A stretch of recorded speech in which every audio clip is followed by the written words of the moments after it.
நமஸ்காரம். அக்ரஹாரத்து சமையலில் இன்றைக்கி காலிஃப்ளவரை வச்சு ஒரு சூப்பரான கிரேவி எப்படி பண்ணுறதுன்னு பார்க்கலாம் வாங்க. ஒரு இலுப்புச்சட்டியில் எண்ணெய் விட்டுன்ட்டு எண்ணெய் காஞ்ச பிறகு அதில் ஒரு ஸ்பூன் காரப்பொடி,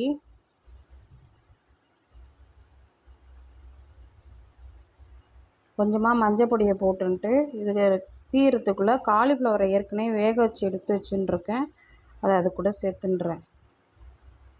ஏற்கனவே காலிஃப்ளவரை க்ளீன் பண்ணிவிட்டு மஞ்சளும் உப்பும் போட்டு வேக வச்சு எடுத்து வச்சுட்டுருந்தேன். அதை இது கூட சேர்த்து நல்லா ஒரு பாதி அளவு வேகிற அளவு நல்லா பிரட்டின்றலாம். நல்லா எல்லா பக்கமும் காரம் சேர்ந்துடுத்து. இப்போ இது ஒரு தட்டில் எடுத்து வச்சுட்டு அதே இலுப்புச்சட்டியில் கொஞ்சம் எண்ணெய் விட்டுக்கலாம்.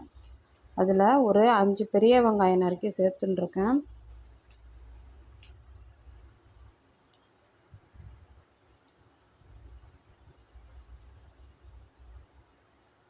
வெங்காயத்து கூடயே கொஞ்சமாக முந்திரி பருப்பையும் நம்ம சேர்த்துட்டுலாம். அந்த கிரேவிக்கு நல்லா டெக்ஸ்டர் கொடுக்கும், டேஸ்ட் வைஸும் நல்லாயிருக்கும். அதுக்காக கொஞ்சமாக முந்திரி பருப்பையும் சேர்த்துன்றோம். நான் இப்போ ஒரு 10 முந்திரி பருப்பு எடுத்துட்டுருக்கேன். இது சேர்த்துனா நல்லா வதக்கிக்கலாம்.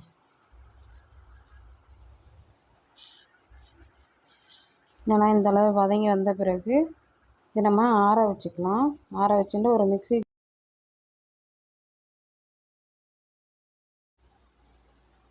வெங்காயத்து கூட 2 தக்காளி பழத்தையும் நம்ம நறுக்கி சேர்த்துன்ட்டு இதை நல்லா நைஸாக அரைச்சி எடுத்துன்னு வந்துடலாம். இப்போ நைஸாக அரைச்சி எடுத்துன்னு வந்தாச்சு. இப்போ இலுப்புச்சட்டியில் கொஞ்சமாக எண்ணெய் விட்டுக்கலாம்.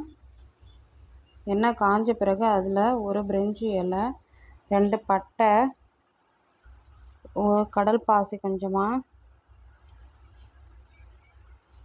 2 ஏலக்காய் எல்லாம் சேர்த்துன்னு நல்லா பொரிஞ்சு வந்த பிறகு இந்த அரைச்சி வச்சுருக்க பேஸ்ட்டை நம்ம சேர்த்து நல்லா வதக்கிக்கலாம்.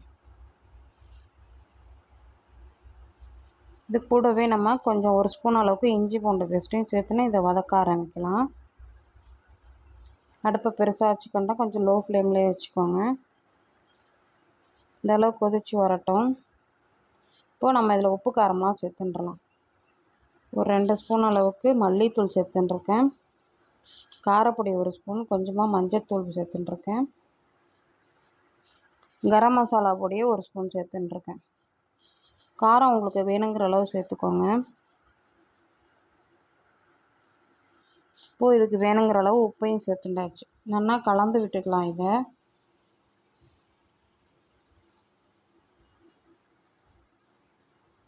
கலந்து விட்டு இதெல்லாம் நல்லா பச்சை வாசனை போகணும்.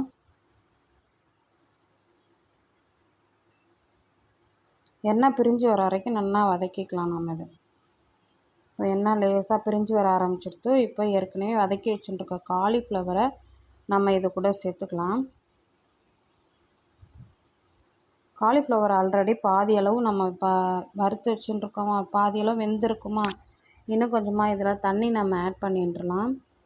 ஆட் பண்ணிட்டா காலிஃப்ளவர் நல்லா வேகணும். இதில் நல்லா கலந்து விட்டுட்டு ஒரு மூடியை போட்டு நம்ம க்ளோஸ் பண்ணிடலாம். நல்லா கொதித்து வந்துடுத்து. இப்போது இதுக்கு மேலே நம்ம கொத்தமல்லி நறுக்கி போட்டுக்கலாம்.